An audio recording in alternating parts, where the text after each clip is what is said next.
Halo, jumpa lagi di sini. Hari ini kita mau kupas tuntas nih sebuah studi kasus manajemen yang, wah, menarik banget dari Peter Drucker. Iya, kali ini kita akan bedah kasus nomor 23.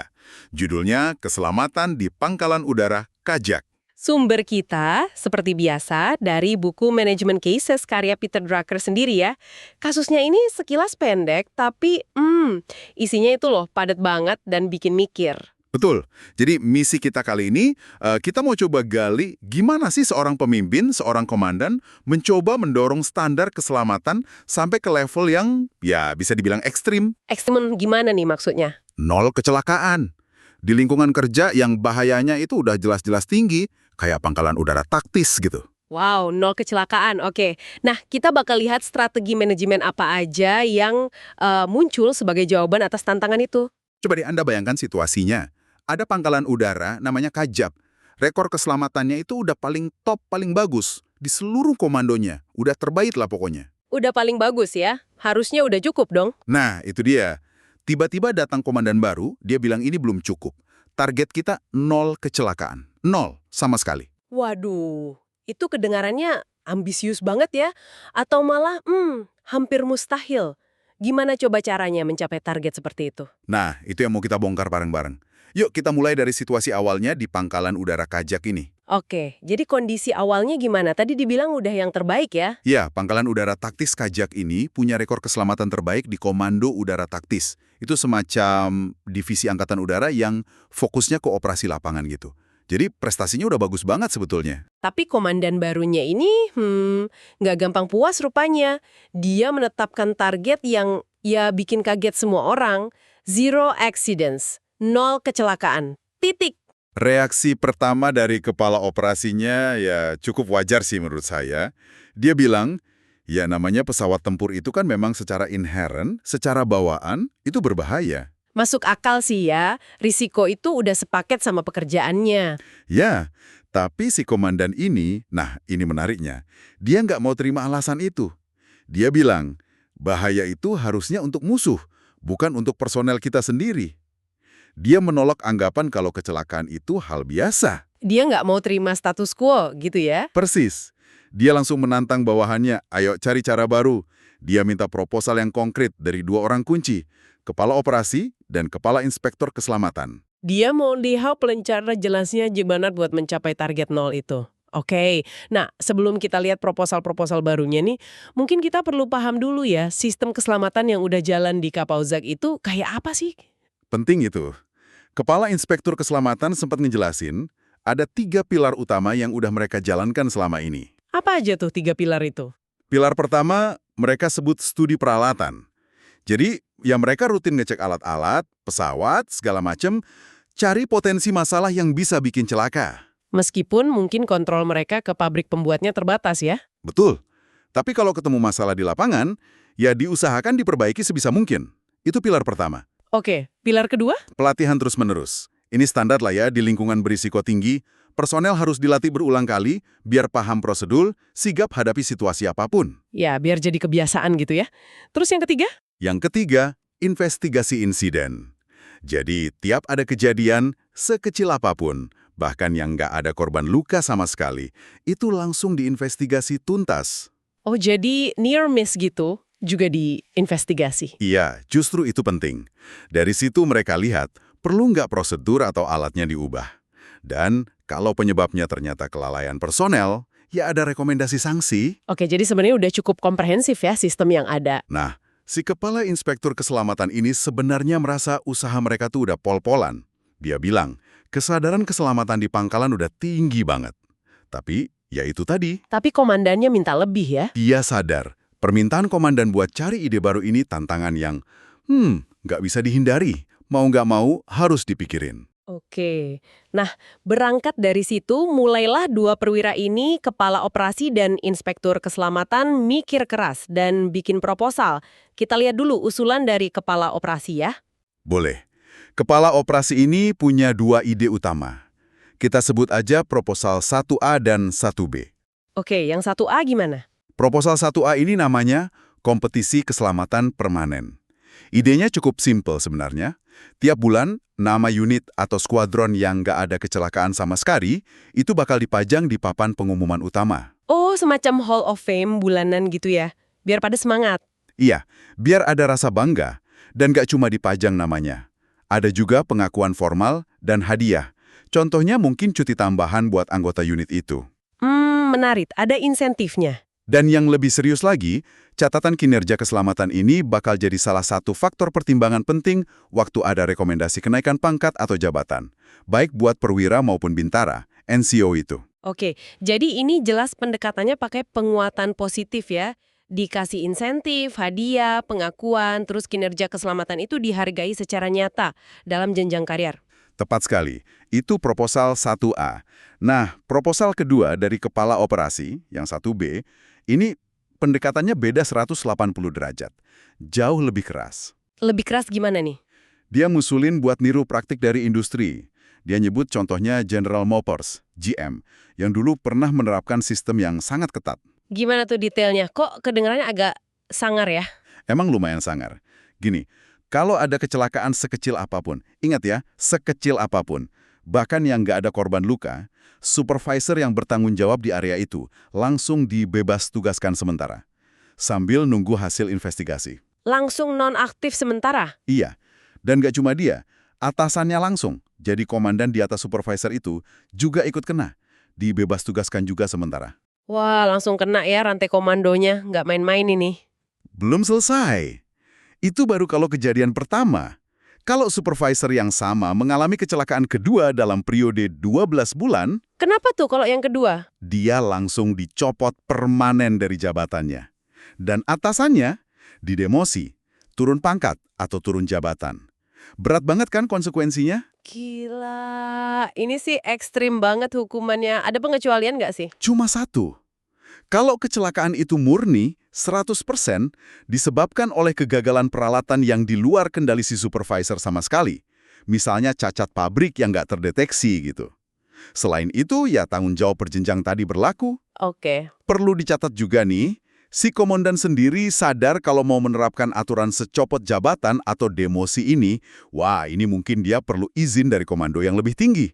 Nggak bisa main putusin sendiri. Iya pasti ya. Jadi prinsip di balik proposal 1B ini adalah akuntabilitas yang super ekstrim.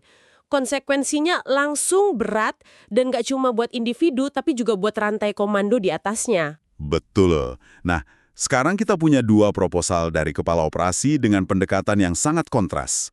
Yang satu pakai wortel, hadiah pengakuan, yang satu lagi pakai tongkat, hukuman yang keras banget. Iya beda banget filosofinya. Kira-kira gimana ya potensi dampaknya kalau ini diterapkan di pangkalan udara? Nah, itu dia pertanyaannya. Proposal kompetisi yang 1A itu, ya, bisa jadi pemicu semangat. Siapa sih yang nggak suka dapat pengakuan atau hadiah tambahan kan? Bisa memotivasi unit untuk lebih hati-hati. Tapi ada tapinya ndak? Ada resikonya. Bisa jadi, saking pengennya nama unitnya terpampang bersih di papan pengumuman, malah ada kecenderungan buat nutup-nutupin insiden kecil. Yang penting nggak tercatat. Wah itu bahaya dong, fokusnya bisa geser dari benar-benar menjaga keselamatan, jadi cuma sekedar kelihatan aman di laporan. Persis. Itu bahaya latennya. Perlu dipastikan fokusnya tetap pada keselamatan yang substantif, bukan cuma ngejar angka 0 di papan. Oke, masuk akal. Terus gimana dengan pendekatan ala GM yang super ketat tadi, yang proposal 1B? Yang ini, efeknya bisa kayak dua sisi mata pedang. Mungkin ya, bisa efektif banget menekan angka kecelakaan karena orang jadi takut luar biasa buat bikin kesalahan. Konsekuensinya kan berat. Tapi? Dampaknya ke suasana kerja gimana? Nah, itu dia. Bisa jadi suasana kerjanya jadi mencekam. Orang kerja di bawah tekanan rasa takut terus-menerus. Moral personel bisa anjlok drastis. Saya kok agak ngeri ya bayanginnya kalau kerja dalam ketakutan gitu terus. Selain moral, ada dampak negatif lain yang mungkin muncul? Justru yang menurut saya lebih bahaya lagi, bisa jadi orang malah jadi takut buat lapor kalau ada masalah. Misalnya nemu potensi bahaya nih, atau hampir celaka, near miss gitu. Kenapa takut lapor? Ya karena takut disalahkan, takut kalau lapor malah kena sanksi berat, atau malah bikin atasannya susah, kena demosi segala. Jadi mungkin lebih milih diam aja. Nah ini kan jadi kontraproduktif banget sama tujuan keselamatan itu sendiri. Betul juga, harusnya kan pelaporan itu didorong ya, bukan ditakut-takuti. Ya, akibatnya orang bisa jadi pasif, nggak berani ambil inisiatif, atau ngasih saran perbaikan karena takut salah langkah sedikit aja, hukumannya nggak main-main. Oke, jadi kompleks juga ya dampaknya. Kalau kita coba simpulkan, asumsi di balik dua proposal kepala operasi ini apa sih? Apa yang dia pikir jadi penyebab utama kecelakaan di sana? Kelihatannya ya, dari dua proposal itu, kepala operasi ini berasumsi kalau akar masalah kecelakaan itu ada di individu personelnya. Maksudnya? Entah karena dianggap kurang motivasi, makanya solusinya dikasih kompetisi biar termotivasi. Atau karena dianggap kurang punya rasa tanggung jawab dan kurang takut sama akibatnya. Nah, solusinya dikasih sistem hukuman ala GM yang super berat itu. Fokusnya ke orang per orang. Oke. Nah, ini mungkin pertanyaan bagus buat Anda yang lagi dengerin kita nih. Dari dua pendekatan kepala operasi tadi, kompetisi versus hukuman berat, mana yang menurut Anda lebih mungkin jalan di lingkungan pangkalan udara? Dan coba pikirin juga, gimana kira-kira efeknya ke budaya kerja di sana. Kalau Anda ada di posisi personel di Kajab, pendekatan mana yang bikin Anda lebih termotivasi untuk aman? Atau malah sebaliknya, lebih takut? Iya, bahan renungan yang menarik. Oke, sekarang kita geser yuk. Tadi kan baru proposal dari kepala operasi. Masih ada lagi dari kepala inspektur keselamatan. Dia punya ide apa aja? Nah, Kepala Inspektur Keselamatan ini juga nggak kalah kreatif. Dia punya 3 proposal malah. Kita sebut aja 2A, 2B, dan 2C. Oke, 3 proposal. Mulai dari 2A dulu. Apa itu? Proposal 2A ini namanya Laporan Antisipasi Kecelakaan Secara Sistematis. Intinya, dia mau mendorong semua komandan unit dan supervisor di semua level buat secara rutin. Misalnya tiap bulan gitu, melaporkan segala sesuatu di area kerja mereka yang punya potensi jadi bahaya keselamatan, sekecil apapun. Potensi bahaya. Maksudnya sebelum kejadian gitu. Betul. Sifatnya antisipatif, proaktif. Potensi bahaya ini bisa macam-macam. Mungkin ada alat yang mulai rewel, atau prosedur operasi yang dirasa kurang pas atau kurang jelas, atau mungkin jumlah staf yang dirasa kurang ideal untuk tugas tertentu, atau bahkan soal pelatihan yang dirasa perlu ditambah atau diulang. Jadi ini semacam early warning system dari bawah gitu ya? Bisa dibilang gitu. Ini sifatnya melengkapi sistem kotak saran keselamatan yang mungkin udah ada, tapi ini lebih terstruktur dan sistematis. Diminta secara rutin. Oke, jadi prinsipnya lebih ke pencegahan dini ya, identifikasi risiko sebelum telanjur jadi kecelakaan, dan ini melibatkan semua level pimpinan buat aktif mengendus bahaya di lingkungannya masing-masing. Tepat sekali. Itu 2A. Lalu, proposal kedua dari inspektor, yang 2B, rapat keselamatan bulanan rutin. Rapat lagi. Bedanya apa sama rapat biasa? Dia usul supaya di tiap bagian pangkalan, entah itu di bengkel, di skuadron, di menara kontrol, dimanapun, ada rapat rutin, misalnya sebulan sekali, yang khusus didedikasikan buat kebahas satu pertanyaan inti aja. Apa pertanyaannya? Pertanyaannya simpel tapi mendalam.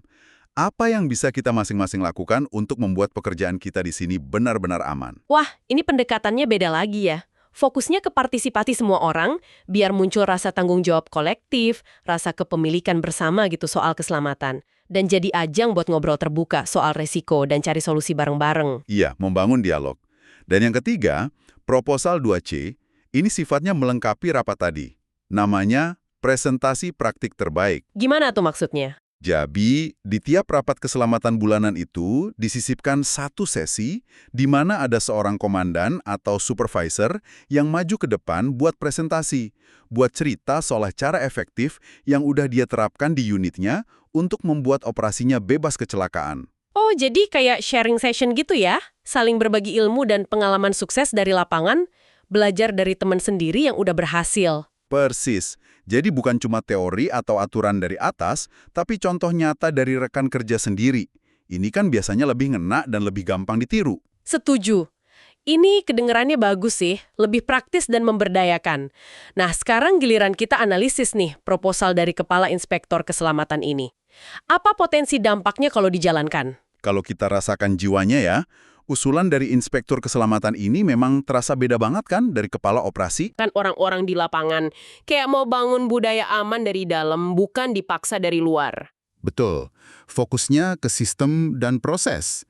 Nah, proposal laporan antisipasi yang 2A tadi, potensinya itu besar banget buat jadi semacam tambang emas ide-ide pencegahan dari akar rumput. Tapi pasti ada tantangannya juga kan? Jelas ada. Tantangan terbesarnya adalah harus ada sistem yang beneran jalan dan responsif buat nampung, ngebahas, dan terutama menindaklanjuti laporan-laporan antisipasi itu. Maksudnya gimana? Ya, percuma kan kalau orang udah rajin lapor potensi bahaya, tapi laporannya cuma numpuk jadi kertas atau file di komputer aja, nggak ada feedback, nggak ada aksi nyata. Lama-lama orang pasti bakal males lapor lagi. Ah, percuma, nggak didengerin juga. Betul juga. Harus ada mekanisme tindak lanjut yang jelas dan transparan ya. Terus gimana dengan rapat rutin dan sharing praktek terbaik tadi 2B dan 2C?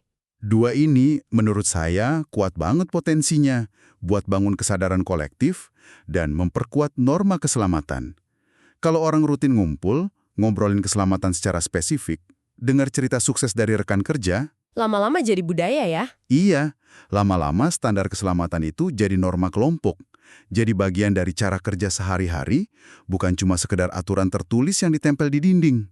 Plus, cara sharing praktek terbaik itu efektif banget buat nyebarin solusi-solusi praktis yang udah terbukti jalan dari satu unit ke unit lain secara organik, secara alami.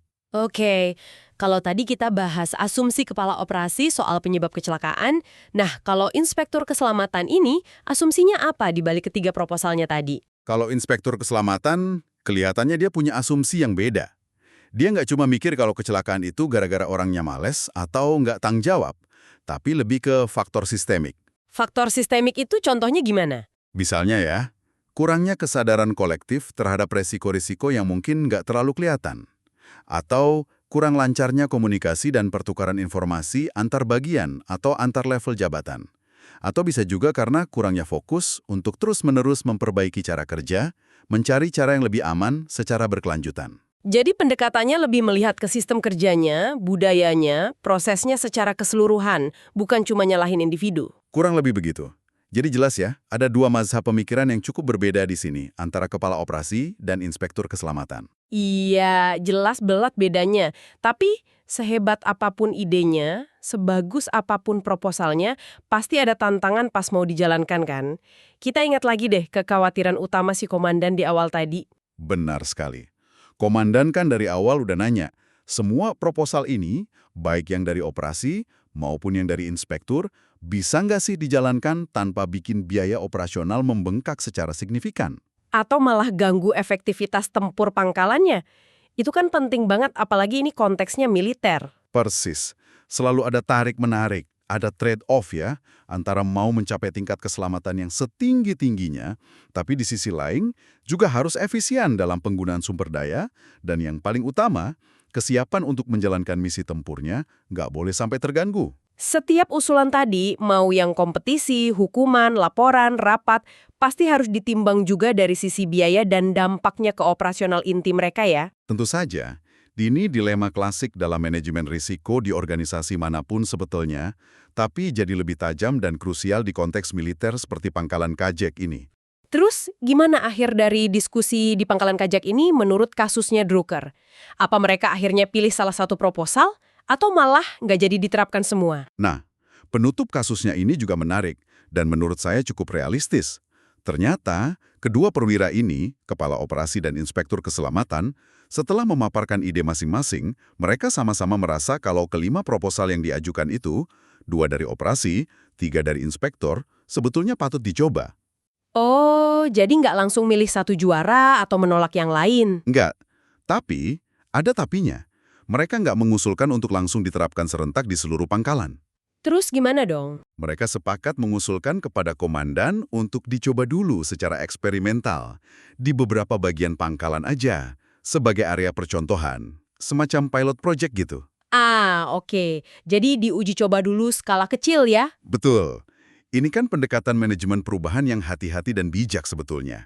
Sebelum all out ke seluruh pangkalan, coba dulu di 1 atau 2 unit. Jadi bisa sambil belajar ya? Iya, dengan begitu mereka bisa lihat langsung di lapangan, mana pendekatan yang paling efektif, mana yang mungkin kurang cocok, apa aja hambatannya waktu implementasi. Sambil ngumpulin data konkret, Baru nanti setelah dievaluasi hasil uji cobanya, bisa diputuskan mana yang mau diperluas penerapannya. Mungkin dengan beberapa penyesuaian berdasarkan pengalaman di pilot project itu. Pembahasan kita soal pangkalan udara Kajak ini, mari kita coba tarik relevansinya buat Anda nih, para pendengar kami. Betul. Meskipun latar ceritanya kan pangkalan udara militer ya, yang mungkin kedengarannya jauh dari keseharian sebagian besar dari kita, tapi prinsip-prinsip manajemen keselamatan yang diobrolin tadi itu sebenarnya universal banget loh. Bisa relevan di banyak jenis tempat kerja. Iya kan? Coba deh Anda renungkan sejenak. Prinsip-prinsip seperti kompetisi, konsekuensi, baik yang positif maupun negatif, antisipasi risiko yang proaktif, atau belajar bareng dari pengalaman, gimana sih penerapannya atau potensi penerapannya di kantor atau tempat kerja Anda sekarang? Meskipun mungkin bidang kerja Anda bukan militer atau nggak dianggap berisiko tinggi secara tradisional, prinsipnya bisa jadi tetap berlaku. Dan dari kelima proposal spesifik tadi ingat ya, ada kompetisi, sistem hukuman ala GM, laporan antisipasi bahaya, rapat keselamatan rutin, sama sharing praktik terbaik. Ada nggak sih yang paling bikin Anda tertarik?